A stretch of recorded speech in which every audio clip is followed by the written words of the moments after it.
Hey guys, I'm Richard Fitzgerald. This is Dubai Works, where we interview the business leaders making a difference in this great city. That business with scalability was very interesting to me. I like building something that has legacy.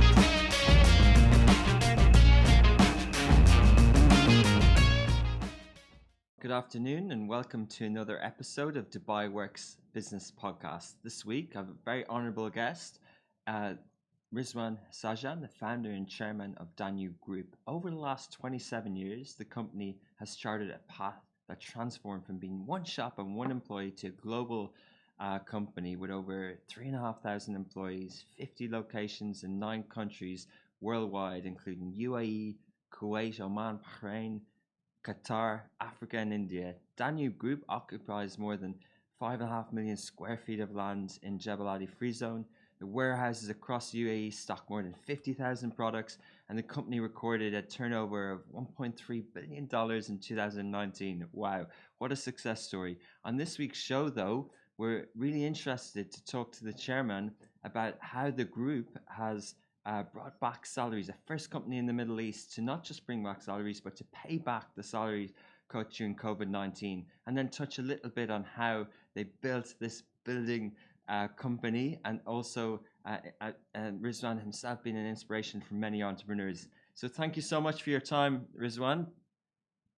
Thank you, Richard, for having me over here. So we heard through Love in Dubai, our sister company and brand, that not that the whole Danube Group, so all those employees I mentioned, have had a special news that they're getting all the salaries that they so generously gave up during the global pandemic, that they've been returned that. And we, not only across the Middle East, but we haven't even heard this in US news that companies doing that. So is it true? And can you tell us a little bit more about it? Yeah, it's absolutely true. What happens is, Richard, the whole company, which I always feel is built by my people over here. It's like Tom Ford saying it, like, take back, burn my building, burn my factory, but keep my people back. I'll again make the Ford cars running for you. Yeah. It's the same way with my employees also. They are the one who are working day and night, giving for the company.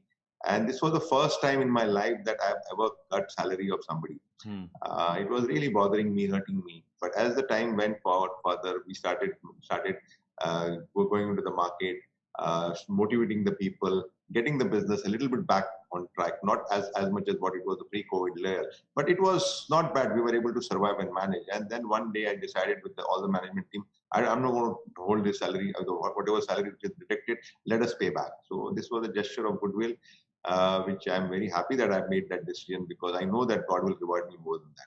That's amazing. But just so it was a 30% cut, and the employees actually stayed with the company. They understood it was a big global pandemic, and that they wanted to support the company, and so it's really an employee initiative. And then the company has got together, the board, and decided to return that in kind. Yeah. See, initially, if you remember, when the COVID started, a lot of people were firing people. So the first statement we had made at that particular time that we're not going to lay off any people in the company. Now, that was a big motivating factor for anybody who was working for me, because the majority of the people had the insecurity of the job. Now, when they knew that, yes, we are not going to be laid off, they really went all out, and they worked so hard in the COVID. Poor guys, in the full COVID, they used to go in with the mask and covered completely and trying to get orders from me. And that was really helped us. Amazing. Yeah, and you mentioned, Rizwan, in 27 years, or the whole company, that you never had to do this before. How serious did you think this was in March, or how much of an impact was it? Or was it unprecedented? Well, in March, when this whole thing was announced, we had no idea how this is going to impact us. I had almost thought that whatever money I've made in the last 27 years is all wiped out in the next 6 to 9 months, wow. The next 1 year. But God has been kind. Our industry was not as badly affected as the other industries. The construction, because of the expo which is happening, and the other projects which are happening around the GCC, industry was running. Like I said, it was not as the pre-COVID level, but yes, it was running to a manageable way, and that's how we got back into the track. But we were lucky enough that God's blessings were there, that our industry was not as affected like the hospitality or the other aviation industry and all that. Interesting. So it's the 11th of November. I think some companies maybe returned the salaries, the temporary cuts, or they brought it back maybe at some point. But not only have you done that, you've decided to pay back. Has that given you confidence in the market that, you know, rather than waiting till the end of the year and to see the final books and accounts or to do it that way, you've decided to do it now?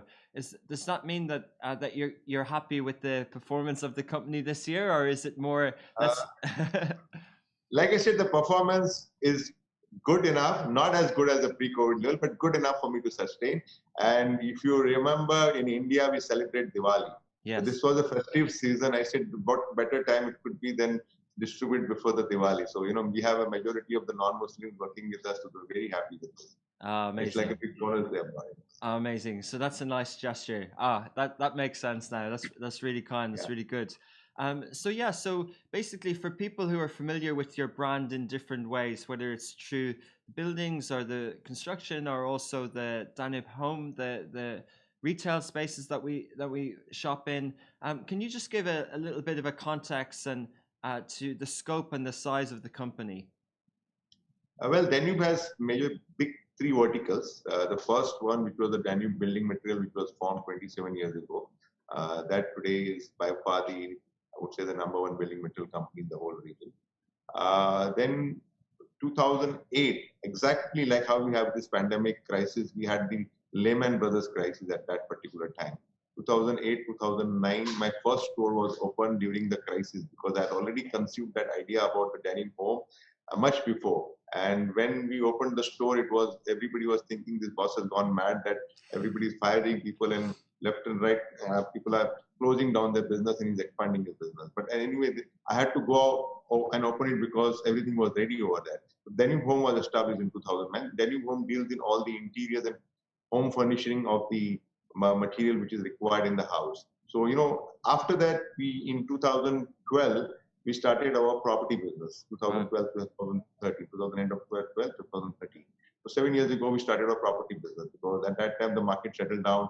After the problems, the RERA came into the effect, all the escrow accounts were formed. I said, this is the right time to start the property business. So as you look at the whole vertical of the Danube, we sell the building material, we sell the home furnishing, and if you want the house, we also make the house for you. Amazing. So complete package. Amazing. So almost like Apple or Google, except in the property, construction, building space. So absolutely. That's really clever. It's really good. And it's also interesting strategically. We see people trying to introduce new verticals. Is it hard in your experience, irrespective of externalities like a global financial crisis or a pandemic? Is it hard to, you know, obviously the building materials, you know the margins, you know the distribution, you know the factories, you know what's required, but to have retail space in a mall is something different. How do you kind of approach a new business unit? What happens is when you start any business, there are challenges over there, and over the time you learn over the challenges. And like I mentioned before, we have very good professionals working for us, and they were able to overcome the challenges faster for us.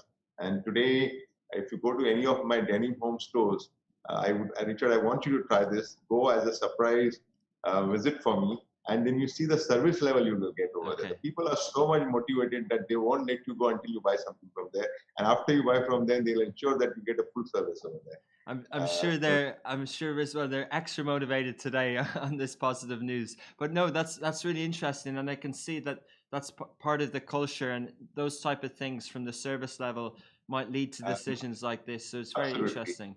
And in Danube is the only store in the whole of GCC where you can get everything. Like if you go to all my competitors over there, somebody might be only selling furniture, or somebody might be only selling bathrooms over there, or somebody might be selling only wallpaper.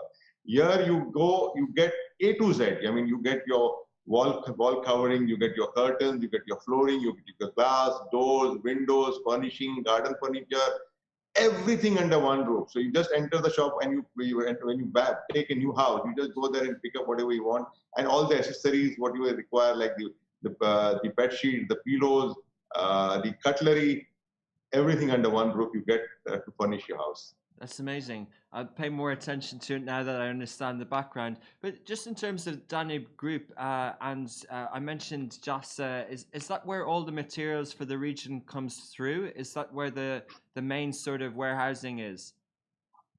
Our main warehousing, you're talking about Danube warehousing, right? Yeah. Danube warehousing is mostly in Jabal Ali and Technopark, where we have more than 5 million square feet of warehousing, proper logistic facilities. And from there, we distribute to the different areas of the USA, like Kuwait, Qatar, and all that close to different places. So you really see Dubai as a structural hub for the region? Yeah, absolutely. And how is the offerings in the different countries? Is it obviously, you know, is the brand at different levels there? Do you have the building materials and do you have Danube Home in all the different countries as well? Absolutely. We have Danube Home in Kuwait, in Bahrain, in Oman. We have very good operations of Danube Home.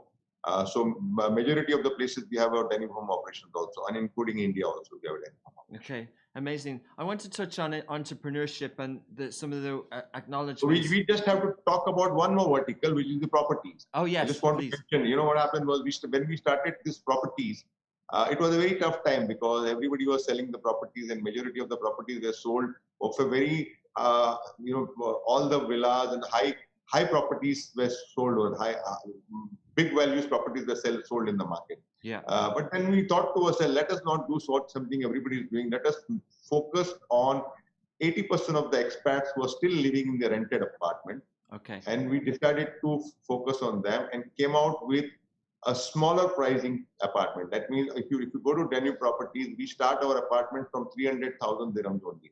Because I wanted that people who are staying in the rented apartment, for example, if anybody is staying in a studio apartment, who would rather take that 300,000 dirhams and buy their own apartment of his own.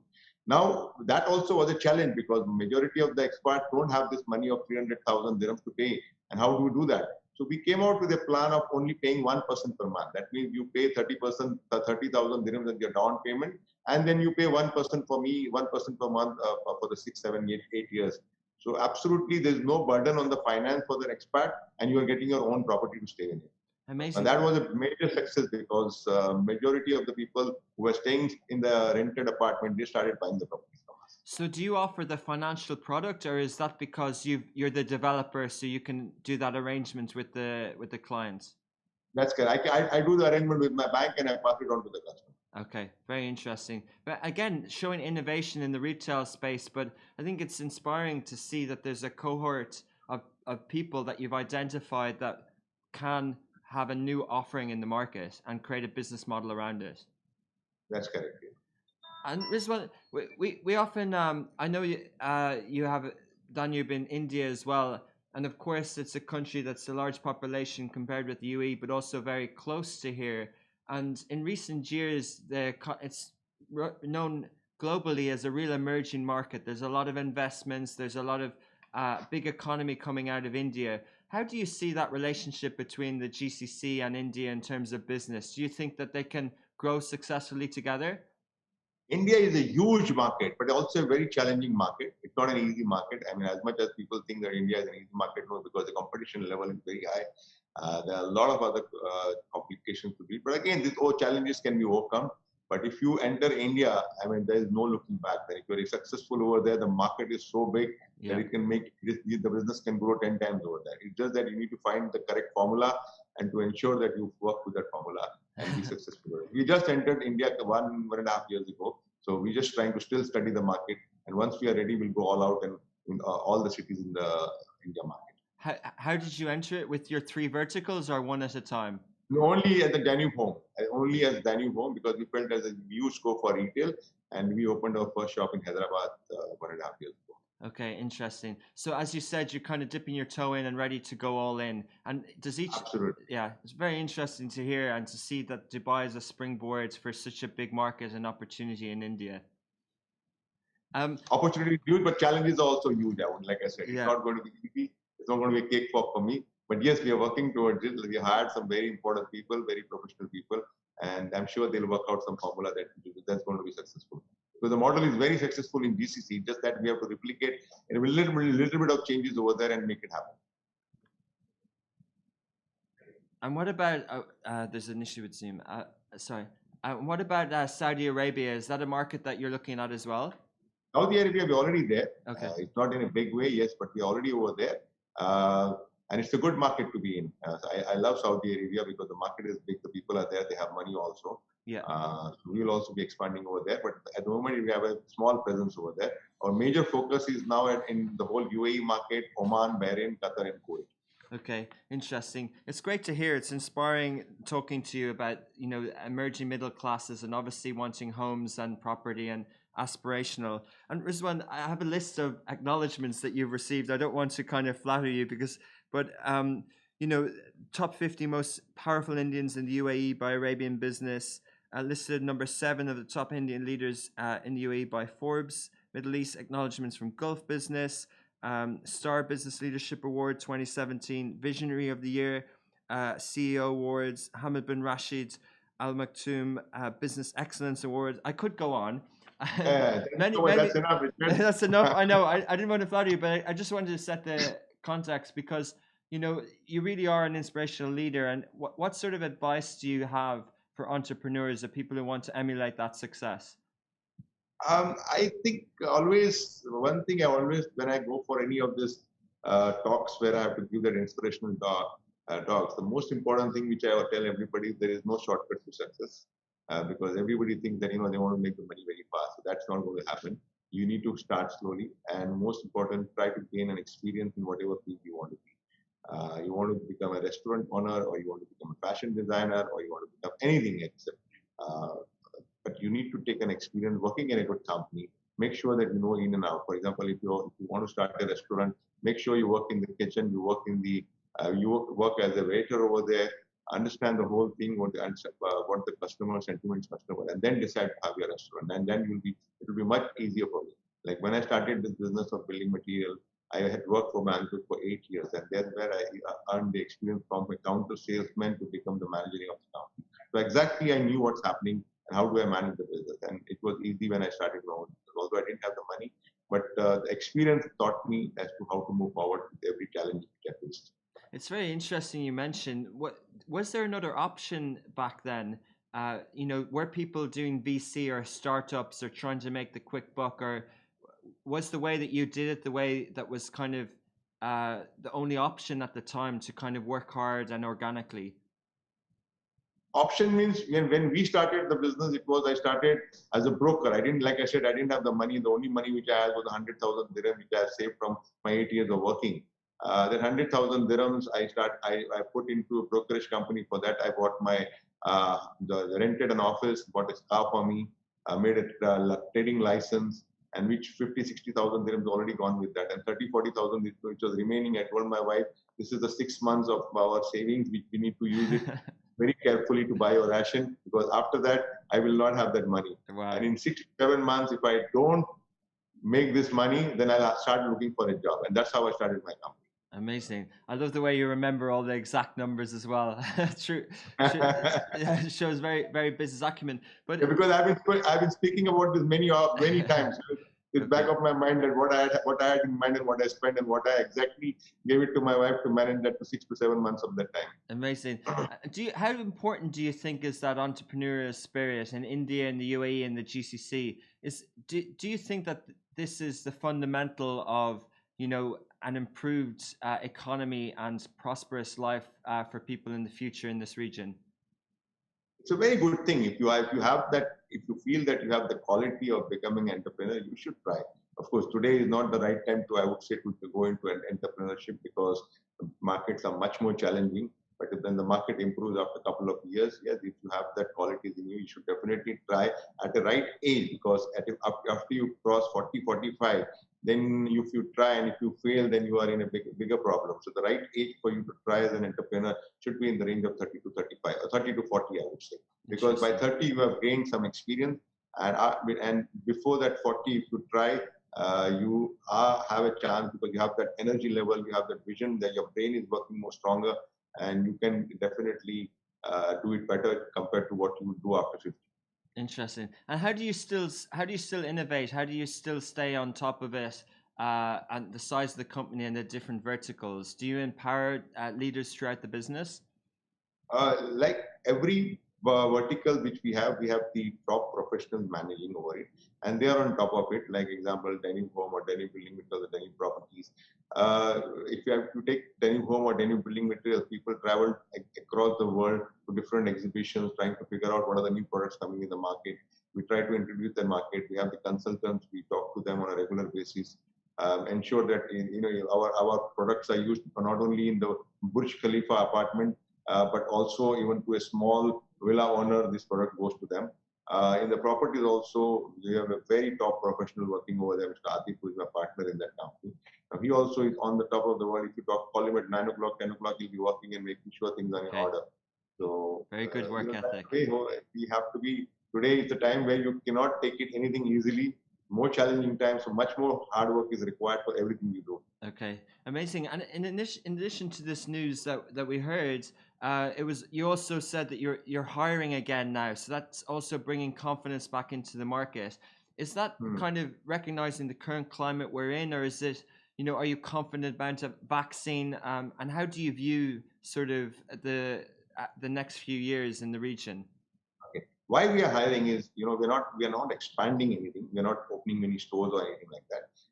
In these 6-7 months, when everybody was at home, we were not traveling.